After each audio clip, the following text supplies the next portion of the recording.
देश में इन दिनों यूसीसी यानी कि यूनिफॉर्म सिविल कोड पर बहस चल रही है। इसके पक्ष और विपक्ष में तर्क दिए जा रहे हैं। पक्षधर इसके फायदे गिना रहे हैं, जबकि विरोध करने वालों की नज़र में इससे देश के अंदर धार्मिक आज़ादी को खतरा होगा। संवैधानिक प्रावधानों में धर्मनिरपेक्षता प्रभावित होगी, क्योंकि इससे यानी कि हिंदू विवाह अधिनियम 1955, हिंदू उत्तराधिकार अधिनियम 1956 और मुस्लिम व्यक्तिगत कानून आवेदन अधिनियम 1937 जैसे धर्म पर आधारित मौजूदा निजी कानून खत्म हो जाएंगे। दरअसल विधि आयोग इस संबंध में एक रिपोर्ट तैयार कर रहा है। यूनिफॉर्म सिविल कोड मतलब एक समान नागरिक संहिता से है। इसके तहत पूरे देश यानी कि सभी के लिए एक कानून तय करना है। इसके मुताबिक सभी धार्मिक और आदिवासी समुदायों पर उनके व्यक्तिगत मामलों मसलन संपत्ति, विवाह, विरासत, गोद लेने आदि में समान कानून लागू होगा। आइए हम आपको 5 अहम सवाल और उसके जवाब जानने की कोशिश करते हैं।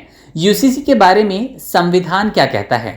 संविधान के अनुच्छेद 44 में कहा गया कि भारतीय राज्य नागरिकों के लिए एक समान नागरिक संहिता को सुरक्षित करने का प्रयास कर सकता है। मतलब संविधान सरकार को सभी समुदायों को उन मामलों को लेकर एक कानून बनाने का निर्देश दे सकता है जो मौजूदा समय में उनके व्यक्तिगत कानून के दायरे में हैं। और यही वजह है कि विपक्ष दल इसका विरोध कर रहे हैं। उनके मुताबिक देश की विविधता इससे खतरे में पड़ जाएगी, जबकि केंद्र सरकार के मुताबिक समानता जरूरी और समय की मांग है। वास्तव में यह राज्य का नीति निर्देशक सिद्धांत से जुड़ा मामला है, यानी यह सभी राज्यों में एक जैसा लागू करने लायक नहीं है। उदाहरण के लिए अनुच्छेद 47 के तहत कोई राज्य नशीले पेय और स्वास्थ्य के लिए हानिकारक दवाओं के सेवन पर रोक लगाता है, लेकिन दूसरे कई राज्यों में शराब धड़ल्ले से बेची जाती है। किसी राज्य के पास समान नागरिक संहिता लाने की शक्ति को लेकर कानूनी विशेषज्ञ बटे हुए हैं। कुछ का कहना है चूंकि विवाह, तलाक, विरासत और संपत्ति के अधिकार जैसे मुद्दे संविधान की समवर्ती सूची के अंतर्गत आते हैं, यह 52 विषयों की सूची है।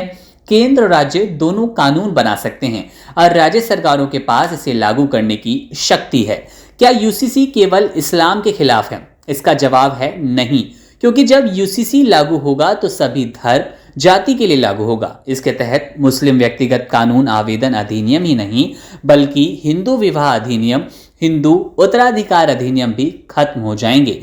यहां तक कि विरासत और गोद लेने की प्रथा भी समुदाय विशेष पर आधारित नहीं रहेगी। अगला प्रश्न यह है कि आदिवासी समुदायों पर भी लागू होगा क्या यूसीसी?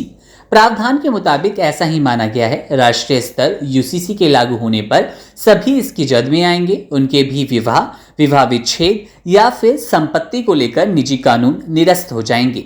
हालांकि जनजातीय समुदाय में इसको लेकर रोष भी देखा गया। समुदाय ने कोर्ट में कहा था कि उनके समाज के लोकाचार, रीति रिवाज और धार्मिक प्रथाएं प्रभावित होंगी। आदिवासी हितों की रक्षा करने वाली राष्ट्रीय आदिवासी एकता परिषद ने कोर्ट से उनकी रीति रिवाजों और धार्मिक प्रथाओं की सुरक्षा की मांग की है। गौरतलब है कि आदिवासी समाज में भी बहुविवाह और बहुपतित्व का रिवाज है। कहां कहां लागू होगा और क्या कहीं ये लागू है यूसीसी? देश में फिलहाल एकमात्र राज्य गोवा में यूसीसी लागू है। क्योंकि गोवा को विशेष राज्य का दर्जा हासिल है, संसद ने बाकायदा कानून गोवा में पुर्तगाली यूसीसी लागू किया था। इसे गोवा सिविल कोड के नाम से जाना जाता है।